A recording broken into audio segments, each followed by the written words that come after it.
opportunity of like creating a lot of music the past few years. So that's why the next few years, like that's why it's a lot of music coming out, like for WW and other project New Year. That's a positive side. Yeah, we finally had some time to sit properly in the studio and work on stuff, and it's been a very different 2 years than the 10 years before that. Also, I think what's a good thing is that we always love what we do, but now after like a 2-year break, you enjoy it even more being back on stage. We probably appreciate it even more each and every show. Well, the WW sound, like we're always evolving, like sound-wise, but like we just love to create anthems, like big melodies, hands in the air, like songs that like unite like crowds. That's still the same, and I think sound-wise, like we always switch it up a bit, like BPM, like. We can do like what people call like big, like original big room, like 128, 130. We can do like 160, like hands up, happy hardcore, 150. We can do it all over the place, and we switch it up. But we're still with WW. We just like the main focus is that we do like a song that unites people, that unites crowds, that makes people happy. Yeah, that's difficult. The inspiration could come from like a random song we hear, like the drive that we had like to hear, or like could be anything. Back in the days it was like we downloaded a new VST synth, and we're like, okay, this sound like preset number 5, man, that's gonna be your lead sound. No, that doesn't happen that much anymore. No, right now it's just it comes from everywhere. It's literally just general ideas or something that you hear in a different genre, and maybe arrangement wise how they do something different, for instance, or the way that they program their synths is different, but also emotion-wise. Like right now, we're sometimes like, this is how we feel. Yeah. This is how we're gonna do it, and we don't really care if like that vibe or that style is popular or not. This is what we like. This is what we feel. We do it this way. Yeah. So what I think is good, like try to find stuff, and like we get one synth, and then that sound we love, and we make something with it, another sound, and then that synth, for instance, gave us like two songs of inspiration. Then like a sample pack, or then like a certain wave of music that comes in, like okay, we love that, we love the way they arrange or program that. So okay, we bring that in our sound, and then that gives us like inspiration for a few songs. I think it's very important to dose it, basically. Like okay, you not get everything at the same time, but like you take this and you take inspiration from it. There's just so much when you just start. There's so much to learn, right? So but every small learning step could be a song. Everything adds something to the table, which eventually You're always learning. Will be your own song. Like you're never done learning. Oh, of course not. Music. We're now doing this for more than half of our lives, and every day when we work in music, still learning new things. Every time. That's exciting. Whether it's techniques or ways of thinking while producing, it can be anything. Like sound design is great, because then you're already one step ahead of everybody else that gets like the sample, like the preset packs. So that's great, but it's not necessary, right? It's like something like we knew how to do sound design because we're old, and we already did this because we had no sound. We started when there was no YouTube tutorials. There were no YouTube tutorials. There were no like preset, silent bank something. No, we just had like our old synth, and we just had to start from a sawtooth or a square or a sine wave. Good luck, so it's different, but it helps, because that will already makes you stand out. But I think the most important thing is try to sound different, and you can sound different in multiple ways, with like sound design, with the way you could make like a trance song not on 138, but like on 124.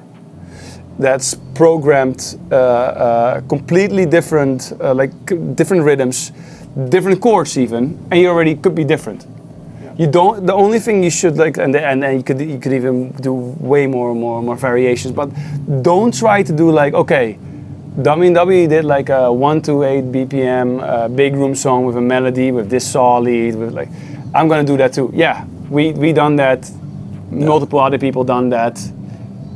What are you gonna do? No, be like, okay, I like that song. I like the way you did that. How can I make it different? or how can I like do it like? Well, I think in the very early stages of learning how to produce, recreating songs is actually a really good way. We did nothing else. We recreated everything. We recreated all leads that we knew and songs that we knew. Everyone that was new, that came with new sound, we spent months in the studio to recreate. So it is a good way to learn, but if you eventually want to make an original song, then it's not the way. Yeah? Like New Year, we just created pure because like after. How long have we been like W&W? Like since 2008? 2008, yes. And like even after half, like we even been more considered like, let's say like EDM or big room or whatever people call it, like more than we trance. But people still want to hear like our trance, like they've been so like they like we've been EDM more than trance, and they still ask us for like songs like that. So we're like, you know what? We've been making those songs in the meanwhile. We have not released it because we like it. We like making those songs. Yeah, we love it, but we didn't feel the urge to put it out. And there's still so many people asking for it. We're like, okay, we give all the New Year songs away for free. That was the whole thing, and we started that a few years ago, and we kept doing that. And now the New Year sound is also like evolving because we have like 2 outlets. We can do like W&W where we can do like the high energy stuff. We can with New Year we can do like the trancey stuff, but we can also do like maybe even deeper version of things that we've been making the past few years. So which is actually good. That's why we're actually releasing more as New Year. We have a lot of New Year music actually. Yeah, there's a lot of stuff that has not been out, which people have been asking for, which will come, don't worry. But also new stuff. We're listening. Yeah. And a lot of new stuff. Rave Culture, with Rave Culture we try to like give a platform to like all new producers that like wanna create like main stage like big music, and we've been like promoting that for the past few years. We've discovered a lot of talents. We're very, very proud of that. And the label's doing really well. The brand in general is doing really well. So Rave Culture is not about us. Like we're just trying to give like people a platform to come up. Like Armin had a State of Trance for us to come up. We're very thankful for that. And for people that want to do like music that like we, for instance, play is really hard. Where can they go? So we try to create a platform for that, for new producers to come up. And you see, because the label has such a following, that everybody that releases songs on the label automatically also gets a following, you know. And you see when some of the guys that we signed to the label do shows, there's always a huge group of fans of that music genre and the label that will just show up to the shows and support them online and stuff. That's really good to see. Well, in the beginning, it's always very full, right? Yeah. Yeah, you love that. And then like I come in, I tell, hey, Mark, maybe we should. He always skips half of the things. That if I put something in, he's like, no, let it go. Like, oh my God, this guy's insane. He's an amazing producer, but the song is full. Like there's nothing. There's always like at least a few things playing, and I'm like, oh my God, how? No time to breathe. I'm like, okay, we mute the snare over there. We mute synth A over there. We have to like. Yeah. But that's like. But we also notice it now. It also kind of reflects in the sets. I think in the sets also, we used to just maybe only peak, and now sometimes we take like a few minutes to a little bit break. It's fun. Like right now we only peak. But our first 5 years we didn't. We played 3-hour sets. Yeah. And we play like one peak song and then 2 or 3 like fillers and then peak songs. Yeah. And then we went to like peak. And now we go back to like, you know what? A little bit more, yeah. Yeah, maybe we give the people some room to breathe, like in the mix. Yeah. And in the songs as well. Right now we used to like, we want like every single second to be interesting. But it doesn't really have to be. Sometimes people are just like listening to music and just vibing. Yeah. And we should take that in consideration, even with the music that we make. But it's also about the contrast, I think. You know, if you go really hard at one point, whether that's in the set or in the song, doesn't really matter. The intensity of that moment will not come across as in its full potential if the moment before that is just as intense. So if you keep it down before that, then the intensity of the climax of the song, whether that it can be the drop, it can also be in the break. You know, it can be anything. But yeah, it's all about the contrast between those moments. Oh, you're right. But also like the songs that we usually make, like the typical W&W songs, I always call they have the roller coaster arrangement. You go you start like a plucky melody, and you get like big sauce, then you go back, you build up, and then you go to a drop, and then you fall down again, like you would be in a roller coaster. It's like how we build a lot of our songs, and a lot of songs right now they are just like spread out and just vibey songs. We have like a few sounds. And with those few sounds, you keep things interesting. It's a completely different approach. It was interesting to us, and that's how we actually used to do it. Right now we're we're looking at different ways of approaching music and making music. Some styles of music just only hardstyle. You have a kick, and that's it. That fills that that space of your mix. And Big Room kind of the same. Big Room is hardstyle-ish when it comes to it. You have your kick, you have your how do you call it? Your till. You have Yeah, they all serve different purposes. I think if you make trance, then we have a short kick. Then you usually have a short kick, and then the bass will give the drive and will also support the harmonies, basically, right? In Big Room, the kick bass, which is kind of the same in Big Room, it's glued together. It does not give the drive. It gives it gives the bass for the whole song. It doesn't give that much of a drive, and it also doesn't support harmonies, because in Big Room drops there's usually not really that much harmony.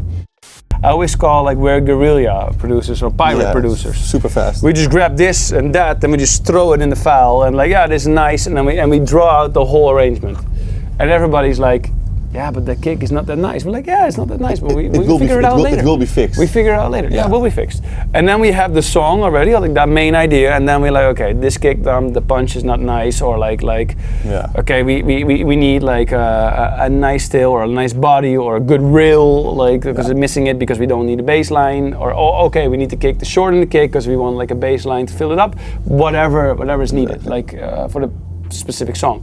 So that's how we work. I think to go a little bit in depth, obviously, we work in Ableton, and what we usually do with for instance, making kicks is we listen to a lot of different kicks, and we like the punch from this one, we like the body from this one, and we like the rill from this. Well, from the rill you cut out all the low, from the punch you obviously make it very short, and then from the body you fade exactly the amount of milliseconds that the top kick is, so they will not interfere with each other, and then you all melt it together with a compressor or something, and then that's basically how you do it. But there's not really a rule for it, right? You just have to try it until you. It's trial and error. Making music is just trial and error. We just go. We just start and go for it. You have an idea? I had days of a lot of producers where I've been in the studio for 8 hours. After 8 hours, the people said, this is a nice kick drum. I was like, okay. We came back the day after, and he said, I don't believe in this kick drum. And I'm like, dude, 8 hours wasted. 8 hours of work on this kick drum. And this hi-hat that you thought was amazing. Yeah. So sometimes it could be 2-3 days, and we didn't have anything. So what we do is we just smack the whole arrangement in the file, and a lot of times we don't do anything with the song, but at least there's ideas. There's ideas we could potentially be songs, or a demo we play, or a bootleg. Just a break, build up, drop, and if we feel the atmosphere of whatever we put, then we're gonna go more into depth. And first, what we also do is maybe a good tip is try to, and you always tell me this also, try to not put out the full song. Just make what you have as good as you can, because if that already sounds really good, then it's really easy to just produce the rest of the song. Yeah, but also, okay, so you have that. Besides you listening to your song, a lot of we're lucky we have each other, but a lot of producers are like one man shows, they're solo. They show that to their girlfriends, to their friends. If they make that loop so good, and they see like all their friends, like, because usually when you show it to, like, when we showed it to our friends, they're like, yeah, nice, you know, like, and they're like, oh man, this is good. That gives them more motivation, more energy from a psychological point of view. It's also very important when it comes to producing that you feel like, okay, this has potential. Yeah. I think there's a lot of songs that like that could have been it once constructed the right way, but they have not been.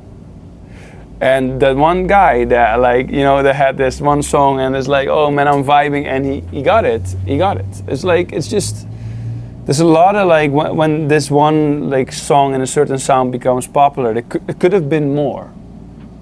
You know what I mean?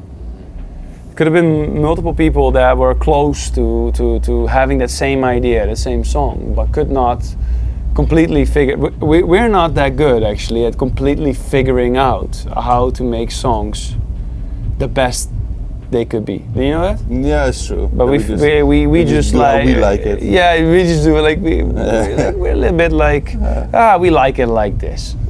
Well, luckily some people resonate with it. Yeah, and some did well, but like we sometimes could have potentially made songs better. Yeah, of course. Because a song is never finished. No. And that's the thing. That's like a problem a lot of producers and we used to struggle with too. Because when is a song finished? But when you decide that it's finished. Yeah. And that's a big issue for producers. It can be a problem. Of course. The never-ending struggle.